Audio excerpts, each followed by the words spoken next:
Poder 360 entrevista ao governador do Distrito Federal, Ibanez Rocha.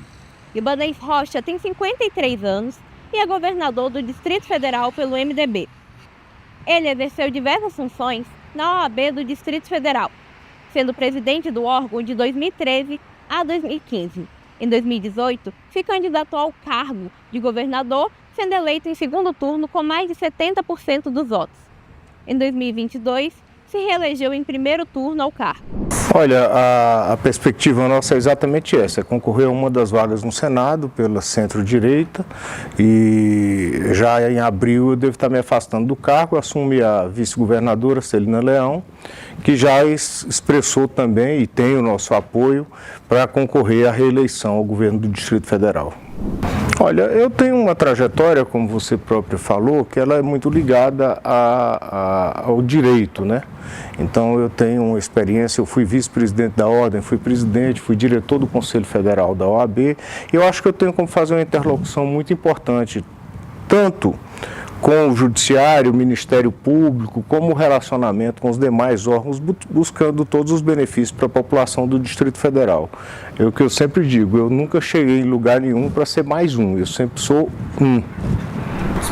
Eu acredito que nós teremos dois candidatos da centro-direita, que seria eu e a Michele, a preço de hoje, pelas conversas que eu tenho mantido com o presidente do partido deles, do PL, o Valdemar Costa Neto, com o qual eu tive recentemente, inclusive tratando desses assuntos.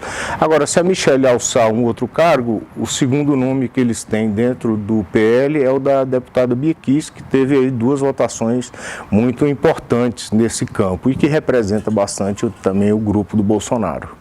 Mas é uma disputa apertada, são nomes conhecidos daqui. Olha, toda eleição ela é muito difícil, entendeu? Mas eu tenho que colocar o nome à prova e nós temos um trabalho que é reconhecido pela cidade. Então eu acredito que dá, se a gente fizer um bom trabalho, uma boa parceria, a gente consegue fazer as duas vagas para o Senado.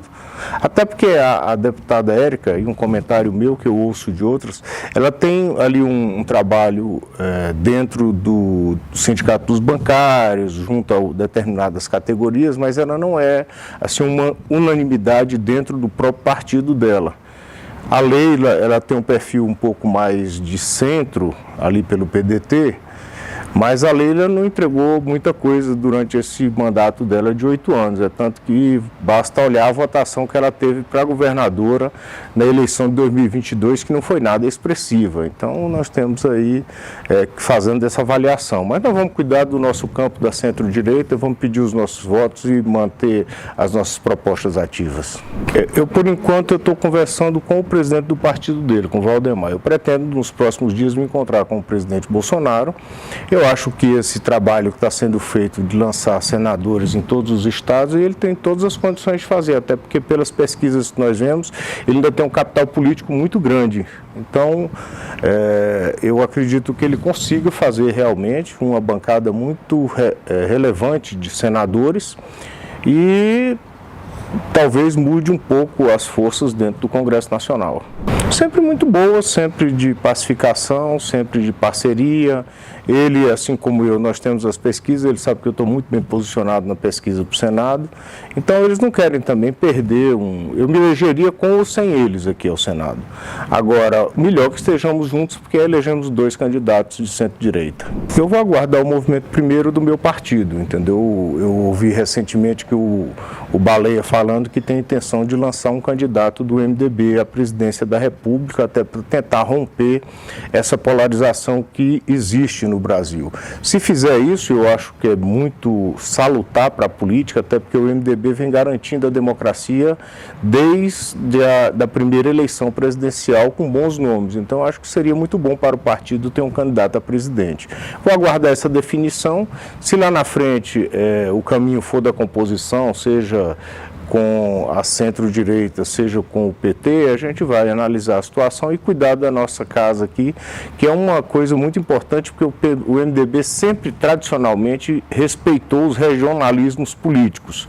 Nós temos um norte e nordeste que é mais voltado para a esquerda, e nós temos aqui centro-oeste, sul e sudeste, que tem mais um perfil de centro. Então nós vamos ter que analisar, mas vamos aguardar a primeira decisão, a orientação partidária que vai chegar do presidente Baleia. Olha, nós temos o Renan, que está fazendo um bom trabalho no Ministério dos Transportes, nós temos o Helder, que já está encerrando seu segundo mandato como governador com aprovação expressiva. Tem a própria Simone Tebet, que concorreu nas eleições passadas, só que hoje está auxiliando o governo, está fazendo um bom trabalho também, um trabalho técnico, um trabalho muito bem preparado. E existem alguns outros nomes que podem ser cogitados aí, mas eu vou, como disse para você, vou aguardar a orientação do partido. Olha, ele acredita nos recursos, acredita também no Poder Judiciário e pelo potencial de votos que o Bolsonaro tem no Brasil, ele tem que manter essa esperança até a última hora. Eu não tenho dúvida disso, ele não pode simplesmente jogar a toalha agora antes do jogo estar jogado todo. E ele preserva assim também todo esse potencial político que ele tem. Eu acho que a estratégia não está muito errada. Se em determinado momento, ainda esse ano, ou até no início do ano que vem, o Supremo vier a confirmar a inelegibilidade dele, eu acredito que ele tem todas as condições também de criar uma frente de centro-direita, apoiando essa frente e conduzindo o processo político. O Bolsonaro tem todas as condições de fazer isso. Não, eu acho que o diálogo está existindo, principalmente entre as lideranças partidárias do Congresso Nacional, os presidentes de partido nacional com os quais eu converso com quase todos, eles têm isso com muita tranquilidade, não está atrapalhando ainda, não radicalizou e eu acho que não está errada a estratégia dele também não. Eu acho que o melhor caminho seria se tivesse o apoio dele, caso ele não possa estar elegível. Mas nós temos muitos bons nomes que estão colocando aí à disposição. Nós temos o Ratinho Júnior, nós temos o próprio Caiado, nós temos alguns nomes que estão se colocando aí que têm nos seus estados uma aprovação muito alta. Vocês viram recentemente as pesquisas que saíram, eles indicam esses governadores como os que têm a maior aprovação pelo trabalho realizado. Então todos têm cacife para concorrer. Agora, sem o Bolsonaro e sem os eleitores do Bolsonaro fica mais complicado para a centro-direita. E aí seria importante que ele participasse desse processo, que ele tomasse a frente desse processo e articulando com todos os presidentes de partido a gente tivesse uma grande eleição nacional ano que vem. O que não impede também de vários desses candidatos que nós estamos citando saiam candidatos e se unam no segundo turno, porque pelo que a gente vê das declarações, pouquíssimos deles teriam coragem de acompanhar o PT, esses que estão se colocando hoje. Olha, o que eu avalio é o seguinte, o PT não fez a renovação que devia dentro dos seus quadros, isso tanto no âmbito nacional quanto aqui no Distrito Federal. Ele teria muita dificuldade de indicar um candidato com condições de ganhar. Eu não vejo essa força do presidente, essa disposição do presidente, como ele fez lá atrás, na época da Dilma Rousseff, que ele colocou ela ali dentro do ministério e fez ela presidente da República e reelegeu ela como presidente da República. Eu já não vejo mais essa disposição do presidente. Agora o PT tem muitos nomes, tem o Fernando Haddad, tem a própria Gleisi Hoffmann, eles têm alguns nomes que podem ser escolhidos pelo presidente e com o apoio dele tentar uma presidência da República. Olha, eu recebi a decisão com muita serenidade, assim como eu recebi também quando eu fui afastado lá no dia 9 de janeiro. Eu, como já falei, sou do meio jurídico e a gente entende que você consegue ganhar as coisas no Supremo, você não ganha do Supremo. Então, o que ocorre? Passei esse período todo, tive busca e apreensão na minha residência, entreguei meus celulares, computadores, tudo o que era necessário, não encontraram nada contra mim, até porque eu não tinha nada a ver com aquilo. E também o que eu fiz naquela data foi exatamente acompanhar aquele programa de segurança que foi apresentado pelas forças de segurança. Então eu tinha muita tranquilidade que isso, em determinado momento esse inquérito seria arquivado. Olha, eu tenho uma posição que eu acho que o impeachment de ministro do Supremo Tribunal Federal ele não pode ter como base as decisões que ele toma. Ele tem que ser com base em atos, talvez ilegais, que ele possa vir a praticar. Até o momento eu não vi nenhuma decisão do ministro Alexandre de Moraes que não tenha sido ratificada pelo plenário da Corte do Tribunal.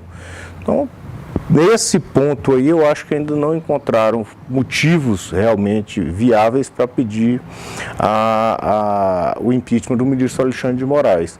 Agora, é um instrumento que existe na legislação e que exatamente para proteger a própria Constituição de atos indevidos. Então, é um instrumento válido, mas tem que ser utilizado da forma correta. Eles estão julgando agora o recebimento da denúncia, né? A partir daí serão colhidas as provas, ouvidas as testemunhas e desde que o Supremo cumpra todos os ritos e Eu acredito que vai cumprir todos os ritos, até porque o relator do processo, se eu não me engano, é o ministro Zanin, que é muito legalista. Eu acho que esse julgamento deve correr da forma mais rápida. E o que se coloca aí na praça hoje é que haveria o recebimento da denúncia para que a instrução processual ocorra até o final do ano, quando eles pretendem fazer o julgamento ainda esse ano. Não é a primeira vez que o Supremo tem processos dessa natureza. Basta lembrar do próprio mensalão que ocorreu lá, e as pessoas, grande parte foram absolvidas no mensalão e boa parte foram condenados e cumpriram suas penas, mas tiveram direito a todos os recursos até que chegasse o momento de cumprir suas penas. Então o Supremo está acostumado com isso. A gente sabe que hoje existe um embate ideológico muito maior do que existia naquela época, mas de qualquer modo eu acredito num julgamento justo, é isso que o Supremo tem feito a todo momento. No caso de absolvição, eu acho que restabelece bem os direitos do presidente Jair Bolsonaro de pleitear uma candidatura à presidência da República.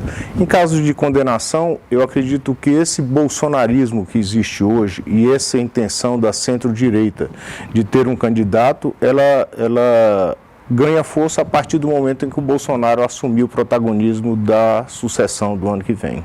Olha, na Câmara dos Deputados tem um grupo que está muito forte nesse sentido, e o próprio presidente Hugo Mota falou que esse é um dos temas que deve ser pautado esse ano ainda. Existe possibilidade, sim. Agora, no Senado eu já acho que seria um pouquinho mais difícil. Mas, de qualquer modo, essa lei, caso seja aprovada, ela vai à sanção do presidente Lula, que não deve sancionar uma legislação nesse sentido, e essa discussão vai parar toda ela novamente, dentro do Congresso e posteriormente do Supremo Tribunal Federal. Falando como advogado, eu acho que o projeto apresentado, ele tem um viciozinho de inconstitucionalidade, ele não foi bem trabalhado. Se tivessem trabalhado um projeto de lei que tratasse da redução das penas, eu acredito que teria mais facilidade e seria mais difícil que o Supremo derrubasse uma legislação nesse sentido. Então, eu acho que eles poderiam reavaliar esse projeto para poder ganhar mais adesão dentro dos partidos, porque você ter penas aí de 17 anos, 18 anos, quando vem acontecendo por conta do que ocorreu aqui, principalmente com essas pessoas, uma coisa é você tratar, se comprovado que existiu uma tentativa de golpe, mas essas pessoas que vieram para cá e que fizeram aquele quebra-quebra, na minha visão, eles estão levando uma penalidade muito grande. 17 anos é pena para homicídio, então a gente tem que tomar muito cuidado com isso, porque isso também tem um viés político que termina aumentando o radicalismo e a divisão do país. Olha, eu não tenho relacionamento pessoal nenhum com eles, nem pretendo ter. A gente tem o relacionamento aqui de uma pessoa que governa a cidade onde eles moram. Então, todos os pedidos que chegam de lá para a gente são feitos. Em relação especificamente à Praça dos Três Poderes, nós chegamos a apresentar de 3 vezes o projeto ao IPHAN, e o IPHAN não aprovava os projetos. Aí chegamos um ponto agora, eu digo, olha, eu não vou mais fazer o projeto. Vocês façam o projeto e doem para o Distrito Federal que eu faça a obra. O que eu consegui mais imediatamente com o IPHAN foi conseguir fazer uma reforma da praça para deixar em melhores condições. Mas eu estou aguardando até hoje o projeto que foi prometido pelo IPHAN, e eles até hoje não entregaram. Então eu tenho os recursos, na hora que entregar o projeto eu entrego a praça totalmente revitalizada. Eu tenho alguns projetos que já foram licitados, que a gente espera entregar esse ano. Agora, no final do mês mesmo, nós vamos entregar o Drenar DF, que é uma obra, talvez uma das maiores obras de captação de água pluvial da história de Brasília. A gente entrega dia 29. Tem algumas áreas sociais que eu tenho dado muita prioridade na questão dos restaurantes comunitários e também no zerar a fila de creche. Quando eu assumi o governo em 2019, nós tínhamos 25 mil crianças fora de creche no Distrito Federal. Hoje nós temos menos de 3 mil e eu quero zerar até o final do ano. Então eu vou focar nas obras de infraestrutura que nós temos aqui em andamento e as que vão começar esse ano, mesmo que eu não entregue elas, mas que fiquem para um próximo governo, mas são obras estruturantes para a cidade, e são políticas que eu digo que são políticas de Estado, não são políticas de governo. Como é o caso da expansão do metrô, troca de trens, melhoria de rodovias, e focar nessa questão social, envolvendo creches, melhoria da educação e a questão social para tirar as pessoas de situação de vulnerabilidade. Então, um foco bem ligado a essas duas pontas, essas duas áreas. Nós temos aí mais de um ano para a gente ter isso anunciado. Mas eu tenho várias pessoas dentro da minha equipe que, além de ser da minha extrema confiança, são, e eu disse isso também, que além de escolher, eu vou escolher alguém da minha extrema confiança e que tenha bastante competência para poder gerir e que não tenha pretensão política mais adiante também, porque o futuro a Deus pertence, mas a gente ajuda a construir. Então, eu acho que até o final do ano a gente toma essa decisão e anuncia para vocês. Está sendo tudo muito bem trabalhado, com todos os partidos da centro-direita. Eu tenho ouvido todos os presidentes de partido aqui, tanto locais quanto em âmbito nacional, para fazer a coisa da forma mais harmônica e manter o grupo mais unido possível. Certo. Chegou ao fim essa edição do Poder Entrevista, em nome do jornal digital Poder 360. Governador, obrigado por ter aceitado o convite. Eu é que agradeço a todos aqueles que leem o portal, eu sou um deles, assíduo, leio todos os dias e tenho certeza que a repercussão será muito boa. Parabéns a todos vocês, tá?